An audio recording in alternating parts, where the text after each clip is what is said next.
Les juristes connaissent bien la pratique de l'acte authentique, mais l'acte authentique est souvent défini par ses attributs, et donc nous avons voulu aller au cœur du processus même de l'authenticité. Donc pour nous, la définition de l'authenticité, c'est au fond un acte vérifié, reçu, dressé, contrôlé et conservé par un officier public. L'avantage principal, c'est la certitude qui s'attache à la vérification opérée par l'officier public au nom de l'autorité publique. Il n'y a pas d'acte authentique par nature. Tous les actes juridiques, et notamment les actes conventionnels, ont vocation à devenir des actes authentiques, donc à répondre à la définition d'authenticité. Un acte qui n'est pas authentique par nature le devient par l'intervention du notaire, par l'office du notaire, officier public, qui lui confère cette prérogative de devenir un acte authentique. Donc l'authenticité est une qualité qui découle de l'intervention du notaire en tant qu'officier public. Ce que j'ai appris de plus important finalement, c'est que cette authenticité n'est pas une nature qui réside quelque part, elle résulte d'un processus. L'authenticité, c'est le résultat de l'authentification, qui est bien l'acte du notaire et qui est son travail principal. La plus-value de l'authenticité consiste, pour là encore le dire brièvement, à convoquer la puissance publique, à convoquer l'État aux côtés d'un acte entre personnes privées. Et cette intervention de l'État, par l'intermédiaire du notaire, va conférer à l'acte, je le répète, des qualités qu'il n'avait pas antérieurement, des qualités de caractère exécutoire et des qualités de force probante qu'il n'aurait pas sans l'intervention de la puissance publique. Donc c'est un service public, un véritable service public qui est mis en place par la loi, depuis la loi de Ventose d'ailleurs, un service public de la sécurité juridique qui permet au bénéfice des actes entre personnes privées une intervention de l'État qui va leur conférer une crédibilité et une force exécutoire sans laquelle ils ne l'auraient pas. La principale plus-value de l'authenticité, c'est sa sécurité.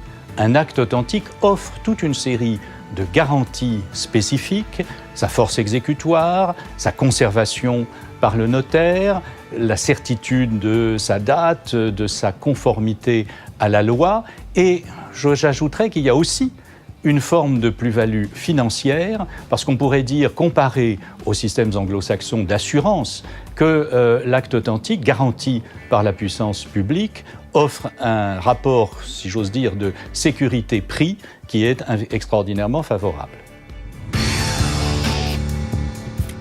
L'authenticité peut et doit évoluer dans ses modalités. Et l'acte authentique électronique en est une très bonne manifestation qui a d'ailleurs été organisée très largement par la profession notariale. Donc dans ses modalités, l'acte authentique doit évidemment évoluer, puisque l'on peut remonter aux notaires de l'ancien droit qui étaient des notaires, des écrivains publics qui notaient ce qu'on voulait bien leur confier. Il est évident qu'il ne s'agit plus de la même chose. Le processus de réception et de confection de l'acte authentique peut varier. On a notamment une modernisation formidable à travers l'acte authentique électronique, mais demeurent les deux éléments qui me paraissent essentiels. D'une part, la qualification particulière de celui qui dresse cet acte, c'est-à-dire la qualité d'officier public investi d'une autorité particulière, et d'autre part, le fait que l'officier public s'engage dans l'acte, notamment à travers ce rôle de vérification au sens large du terme, qui va permettre à l'acte de produire son efficacité.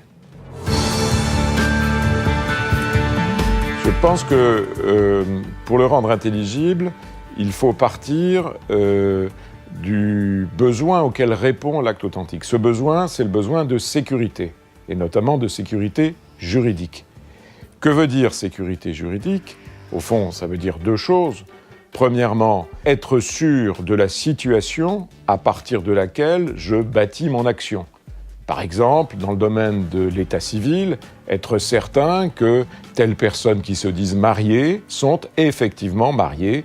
Mais sécurité veut dire également être sûr de l'efficacité de l'acte que j'accomplis. Et ceci intéresse non seulement les parties, mais intéresse également les tiers, donc l'ensemble de la société. pouvoir se fier à l'acte, et ceci passe notamment par la vérification qu'opère l'officier public. Pour rendre le concept d'authenticité intelligible, la première chose à dire, c'est que les juristes l'entendent dans un sens particulier. Après tout, dans notre vie quotidienne, nous utilisons le mot authentique dans des sens assez différents de l'authenticité juridique. Il faut d'abord, me semble-t-il, expliquer au public qu'il s'agit de synonymes de véridique, efficace, garanti, sûr. Alors il y a un grand besoin général anthropologique d'authenticité. Si on veut dire qu'il est toujours nécessaire, dans toutes les cultures, de conserver des traces, d'avoir des preuves, de savoir où et quand effectivement quelque chose s'est passé, ou tel contrat ou tel pacte a été conclu, alors bien sûr l'authenticité a un impact général. Mais je crois qu'elle a aujourd'hui un impact singulier et particulier dans une époque qui est marquée principalement par deux traits, me semble-t-il. D'une part, ce que l'on peut appeler une crise du temps. Nous avons de moins en moins de perspectives de long terme, de moins en moins de perspectives mémorielles fortes, et nous vivons dans une sorte de présent permanent, dans cet effacement des traces, dans cette sorte de malaise du rapport au temps où nous sommes, avoir la garantie qu'il y a la trace conservée et probante de nos certitudes transactionnelles et de nos acquisitions est absolument essentiel. Et l'autre point, c'est que nous sommes aussi dans une situation où les États voient leur pouvoir et leur souveraineté s'effriter, en tout cas remise en cause dans un bon nombre de leurs prérogatives. Et là aussi, je crois qu'il y a de la part de nos concitoyens un besoin de certitude et de garantie qui marque notre société et qui fait que dans un temps où il y a de plus en plus de difficultés à se repérer, où il y a des mutations qui sont accélérées et intenses, savoir sur quoi se reposer pour les choses essentielles de la vie est un point fondamental. On lui reproche beaucoup de choses illusoires. On peut lui reprocher son archaïsme, en ayant le sentiment que c'est une survivance de temps anciens, alors que on le voit se répandre dans le système juridique chinois aujourd'hui, et il me semble qu'un archaïsme qui se mondialise n'est pas un archaïsme, mais au contraire quelque chose qui a l'avenir devant soi. On peut peut-être aussi lui reprocher son formalisme, mais là ce serait aussi une erreur, dans la mesure où c'est justement sur l'aspect formel qu'est fondé l'ensemble des garanties qu'offre l'acte authentique. Du coup, je ne vois pas très bien ce qu'on peut lui reprocher, sauf peut-être de ne pas savoir toujours se faire connaître assez, mais c'est probablement en train de se terminer.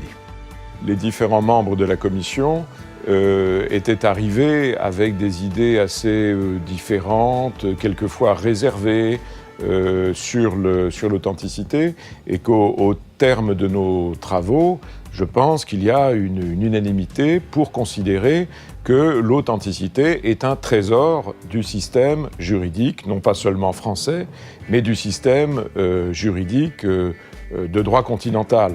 Et que, quelles que soient les querelles entre les différents corps de juristes, il reste fondamentalement que l'authenticité est un bienfait social, est un bienfait pour la société, en tout cas dans nos systèmes juridiques, et qu'elle mérite non seulement d'être défendue, non seulement d'être expliquée, mais d'être renforcée.